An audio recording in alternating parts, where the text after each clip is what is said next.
Hey guys, sorry, I think the video cut out and I might have to do like a second part, so this will be the second part. But I think it just cut out on the talking about the The OCD. OCD, yeah, we talking And we were just talking about why OCD happens and like what can lead to something like that. And I think the video cut off on where we were talking about the different stages of OCD. right, there's more mild, excuse me, I ate two burgers. Um why there's different levels of OCD. Some people it may just be, doing something like a little thing repetitive over and over again, just every morning, like a little routine. Other people it may be more extreme that excuse me. That may be more extreme like the people that, the guy in the video who had to clean himself repeatedly, or I've seen other people that they don't like having hair on them, so they'll shave everything everywhere so that they're completely smooth and have no hair on them. And that's another form of OCD I've seen. So there's a lot of ways, a lot of different forms of OCD, and I think it's important for like just everyone to be aware of it and not just you know be so fast to judge someone off of like their mental illness. Because anyone can have these things, They don't always start off in childhood. You could develop them as you get older. Mm-hmm. And it's something that not many people notice them right away. It's some choose just to ignore it, some choose to actually get some help with it. But it's just part of who a person is. And another thing with that, it's like people are born with these diseases, right? There are, in some cases, yeah. Some of the mental illness, they are born like that. They're just, it happens naturally before, they even have a conscious thought. Mm-hmm. It just happens, and, it's something that people have to, some people struggle living with because of, like, how extreme it can get. Mm-hmm. So I think these movie studios shining light on that is pretty important, because some people may see those movies and kind of feel accepted, right? They feel like, oh, well, that guy in the movies, he has that he has that like social I mean, yeah. So yeah. They see like that. They have the guy in the movies has like a disorder, and they can kind of relate to that disorder. So they kind of see themselves in the movies. So they're kind of like, oh, well, if he's in the movies and he's doing fine, then maybe I should either seek help or, I should learn how to live with myself and with this disorder that I have. So it's like, I think it is pretty beneficial for movie studios and movie companies to, just to show about them, talk about these diseases that a lot of people don't like talking about and just ignore. Yeah, it's pretty important to do that. I think something else that's also pretty important would be advocating it for the younger audience, like how you were talking about earlier with the movie Inside Out. Mm-hmm. That movie's pretty good on showing just how, people's thought processes are. In that movie, as how that psychiatrist analyzed it. He was talking about how, different kids have different like thought processes, and like depending on what that kid says, is how the parents would react, right? Mm. So if the kid kind of reacts kind of like aggravated with the question of, oh, how did things go at school? Well, the kid kind of seems defensive about it. He's like, well, why is she always trying to talk about me? Mm-hmm. Or why is she always worried about me? Like, why is she... Not all kids know how to control their emotions. There's some that do struggle with it and don't know how to balance it out. Like in the movie Inside Out, it showed whenever her mom did ask her about, like, hey, how was your day? The mom was quick to know that something is up with her, something is wrong with her daughter, and she doesn't want to talk about it, Because in the parents' case, she thought maybe her kid is getting bullied and she doesn't know what to do or what she can do to help her out. And the kid didn't want to talk about it. So that's when she started becoming aggravated and started to show all these other emotions that started leading to her becoming aggravated. And yeah, so like in the movie, they kind of portrayed that, and they also showed how like the different emotions inside of you can garner different reactions, right? Had the girl been more like um, willing to get help from her parents or like be more open about the issue she was having, I'm sure the other emotions in her mom would have been like, oh, okay, she does want to talk about it. Okay, she's open to talk about it. Then that means I should ask more questions. But since the girl was more like reprehensive on, telling the mom what's going on and telling her how she really feels, um, it kind of comes off as off-putting, or it comes off as like, no, I don't want to talk to you, don't talk to me, right? So it kind of like it puts these kids in a weird position where they want the help, but they don't necessarily know how to express themselves to get the help. And I think, the movie kind of represents it. I think that with movies like these, they show kids that it's okay to have these like thoughts and feelings, but to also kind of confide in someone, right? To sort of like get a second opinion or some sort of like reassurance that okay, you may be going through something, but just know that there's other people who are keeping you in mind, right? That you're not just there doing this thing by yourself. There's other people that care and want to help you out, right? Yeah. Um, You know, that movie showed Inside Out. It not only was made for kids, anyone at any age group could enjoy because it was something that was relatable. That was relatable, yeah. Like any person at any age group could see this movie and be like, "Oh, okay, yeah. I once in my lifetime felt this way." They could be like in their 30s and they'd be like, "Oh, yeah, I can relate to this." I myself still do this, and it's still hard for some people to talk about their emotions to other people. Yeah, that definitely makes sense. Well, now we talked about like how movie studios and movie producing companies, they have some sort of role in, kind of helping garner this attention for um, mental illnesses and disorders, right? We talked about that. Yeah. I think it's only fitting now that we talk about kind of like the effects that they have. Like not only there's good to it, but there's gonna be some bad to it, right? Like what do you think one bad aspect of it can be?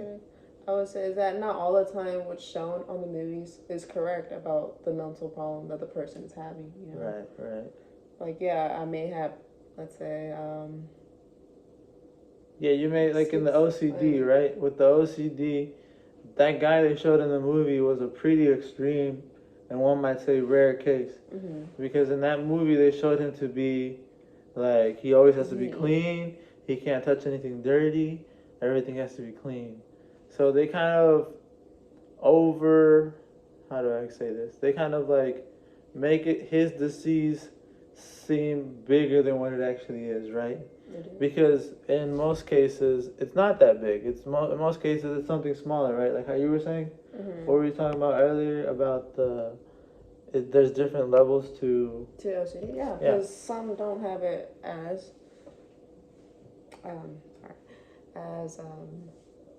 as severe as other people. Yeah, he may have OCD, but different people have different types of OCD. That's why I didn't really like about how movies do that with certain mental health issues, where they just label, be like, oh, this person has this, well, that means they also gonna have to have that. And that's why I come to disagree with some movie. Well, the way people portray the person to have the disease. They expected to have that when some people don't even go through all of that. I mean, yeah. So to be more specific on that, that would be like the guy who had that. What was it called? It was that disorder where he was able to count really quickly, right? So with that one, a lot of people now are gonna, or when that movie came out, they're probably gonna be like, oh, well, you have the same disease. Why can't you do that? So it's kind of like comparing them when they don't necessarily, or they're not necessarily going through the same thing. that may be a really, Hollywood version of what the disease is, right? Because the disease may be something similar to it, like where you hyper focus on one thing. That doesn't necessarily mean you're gonna be like a really super intelligent counter or who can count really fast. That just means that if you have this disease, you should. Where's it going with that? You were trying to get to the point that not all diseases are the same. Right, Yeah. like not all people who have the disease are gonna share the same experience as other people having.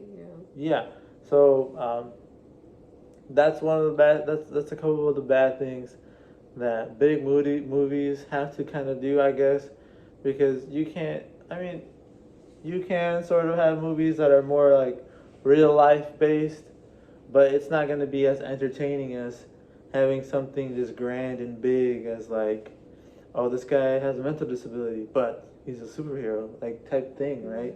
Because he has like this superhuman like power to count really fast or to count in a grand scale like that. I mean, it just makes it kind of like they kind of make it seem as this extraordinarily rare thing, as like if it was what the whole disease is about, right? But it's not. This whole disease isn't about just one person being able to do this one thing. The whole disease is about the different people that have it and the different challenges that different people have, right? And I think that kind of segues pretty good into the next thing, where it's like people in these movies that have these mental disabilities or disorders, they're kind of portrayed as people that can't really do stuff, which is not really the case, right? Because as we said, you can have these diseases and still live a perfect normal life. And you can still live a perfectly normal life. Because there are some cases where like people do get treatments and they do get better and like their health issue goes away. There's some people that still have it, but they have a perfectly normal life, Not they could cope with it, right? Yeah, they could cope with it, not just because you have a disability. Mental disorder. A mental disability, does not mean that you can't live a normal life like anybody else. And that's something, I guess, that people, the movies don't show that. They misconstrue they misconstrue it. That they're like, oh, you have a mental issue. You can't do this and this and that like a normal person would. They choose not to look at that. They just choose to label you off as like, oh, you're that kid that has that. We're not gonna focus on you. And that's an issue that we are currently facing with people that have those type of problems. Another case would be. I mean, you were talking about people with disorders and that they can still live with these disorders even if they have them. Oh, yeah. And like that's true with, like in the movie Forrest Gump, for example, they didn't really show it in this like psychoanalysis type of thing, but I think in that movie Forrest Gump, they show him like having some sort of mental disability and him still being able to go to the army to become this grand person, all while still having this mental disability, right? And that just goes to show you that like even though you have this disability, you can still live with it. You can still do live a normal life and proceed with your life as you would like as any other person would. Because a lot of people aren't as well aware of what a mental illness is. When you think of mental illness, some people think of, oh, this person is gonna be crazy and they're gonna harm me or they're gonna try to do something to me because they're not right in the mind. Right. But right. It's like it's like in the movie with the Joker, right? The Joker. That's what you're talking about. In that movie, they kind of portray the Joker as like some big villain because of this mental illness that they have, which is really blown out of proportion. Because most people with mental illnesses aren't gonna just having a mental illness in general isn't gonna necessarily mean you're gonna turn to a violent person, right? Mm-hmm. But and that, I think that's another thing that's often misconstrued about having mental illnesses is that They think you're crazy. they think you're Yeah. crazy and that you're gonna resort to violence, right? Mm-hmm. Which is not, it's not the case. Like whenever someone has a mental illness, they oftentimes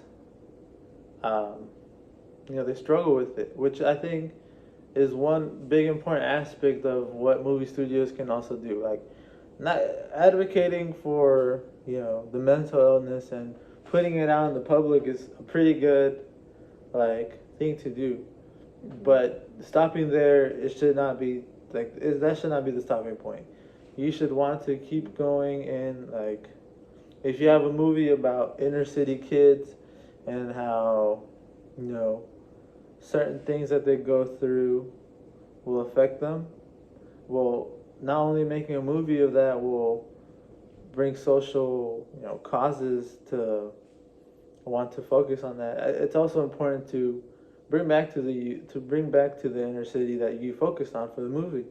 You would want to either like open some sort of like health clinic for it, or provide some sort of health service for that inner city that you made a movie about, right? Because it's not just to talk about it. You also have to walk about it. You have to be able to do something about it, right? Mm-hmm. And like that goes with other movies as well. Like just because you make a movie about it doesn't necessarily mean you have to stop talking about it. You have to also go into